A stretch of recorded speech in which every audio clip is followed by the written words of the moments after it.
So in this video, we're going to be looking at shaping the bee body. You'll see on the hoop here, we've completed the first and second step with the body and the head. You'll see it's really full of those hoops in all your different colours. You'll see the tails of your threads there as well. So what we need to do first to shape it, we need to cut into the hoops.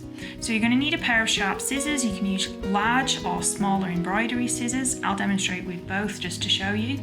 But you need to cut into the hoops first. So cut away at your end threads there. And then you're going to cut into the loop itself and break those up, just to leave the rough ends exposed. This is what's going to make the bee all fluffy.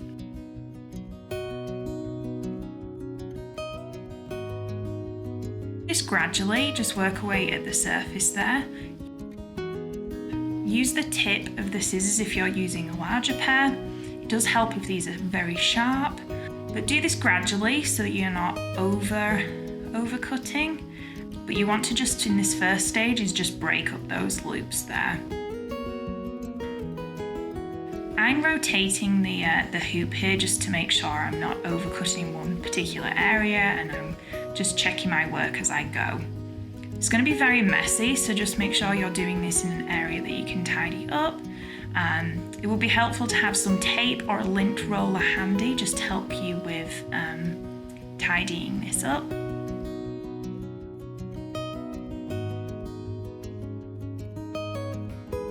You can use the end of your scissors there just to get into the hoops and just break them up if you're able to. That's probably easy with a smaller pair of scissors, but just work your way around it.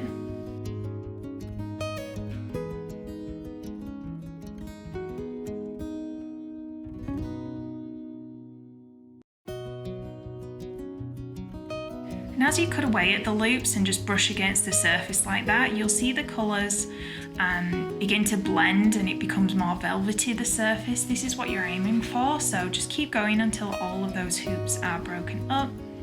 Again, just keep tidying your work as you go so you can see how your bee body is forming.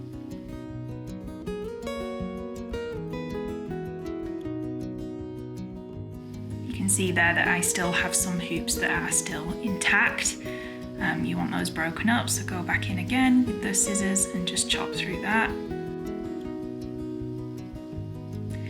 Keep checking from the side as well to see how your dome is forming. You kind of want it looking like that, a nice curved silhouette from the side there.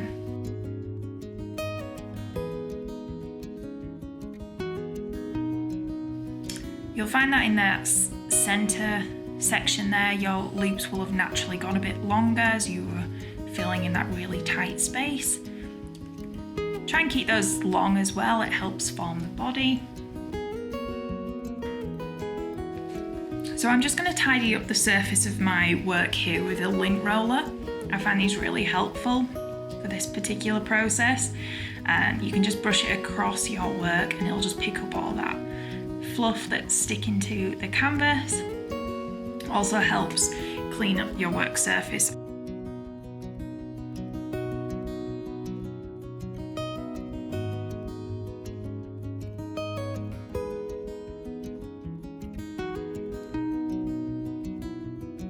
Now I'm going to use the small scissors just to show you. Small scissors are really great at getting right into those loops and just cutting them up. So I'm just going to go straight in and just cut away. Try not to pull too hard against the surface. You don't want to pull the threads out. Due to the volume, they should be held in place pretty securely, but they will come out if you pull at this too hard, so just be mindful of that. Now you can see as I've worked in here cutting the loops with my small scissors, it's gained more volume. This is because of all of the loose ends now. This is going to be great to then go back in and shape with the larger scissors.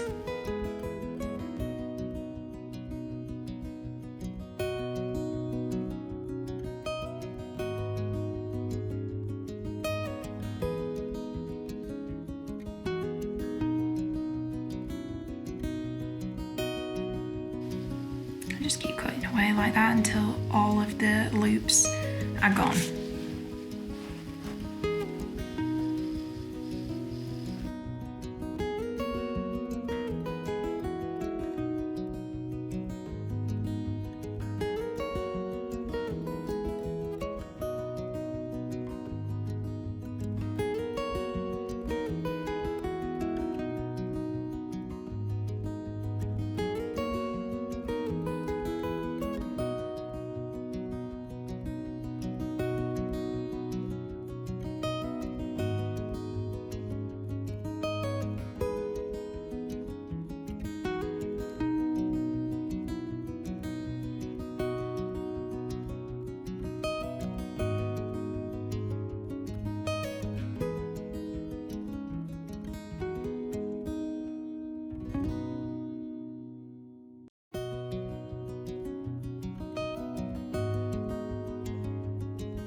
I'm going back in with my larger scissors here.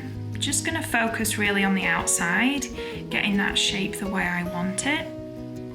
I try and go shorter near the head, so that black bit at the top I go a bit shorter on that one, but try and keep the bottom and the main body quite full. So just keep snipping away until that shape forms.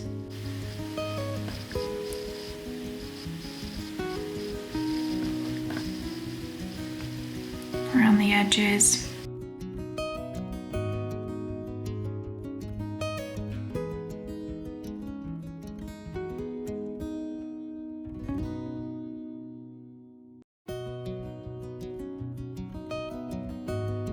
And then start to work over the surface again.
Keep removing that fluff so you can see how your shape is forming. And you'll see that the threads are held in place on the back there, and the front is looking quite fluffy and velvety where those colours are blending together now.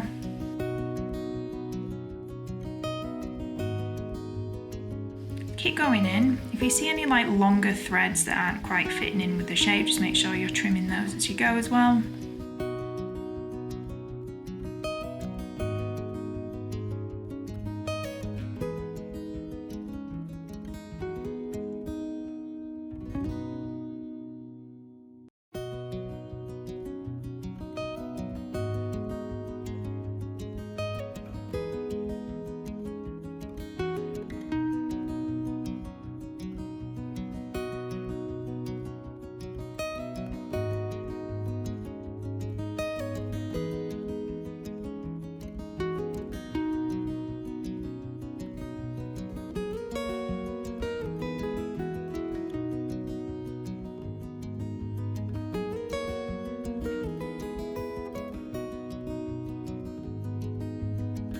And you'll see once you start tidying that your bee body is beginning to come together.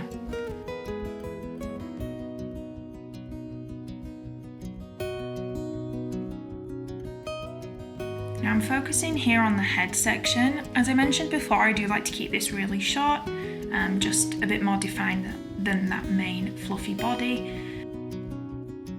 So just work away at that head, make it a little bit shorter than the rest of the body there, just for that extra definition. But really this is up to you, how much volume you want to keep there, how fluffy you want your bee to be, it's entirely up to you. Just keep working until you're happy with the shape.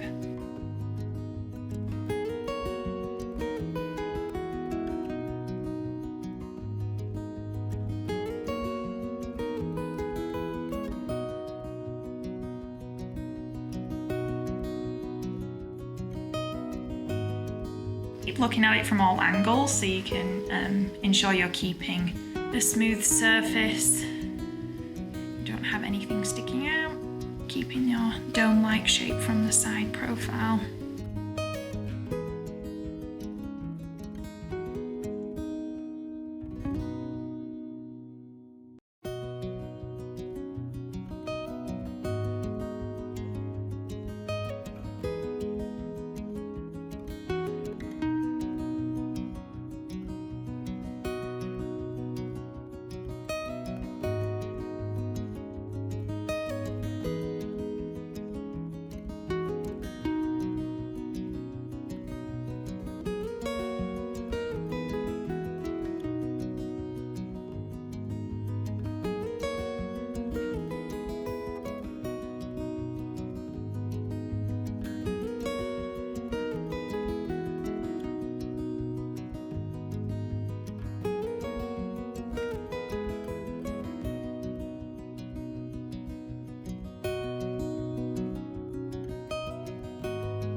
You can go back in with your masking tape and just blot away any of that extra thread or the extra fluff that's been left behind from cutting.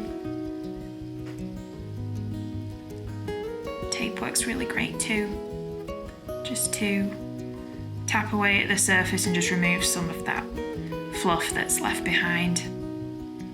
And you can see that your bee is starting to take form on there and looking nice and fluffy.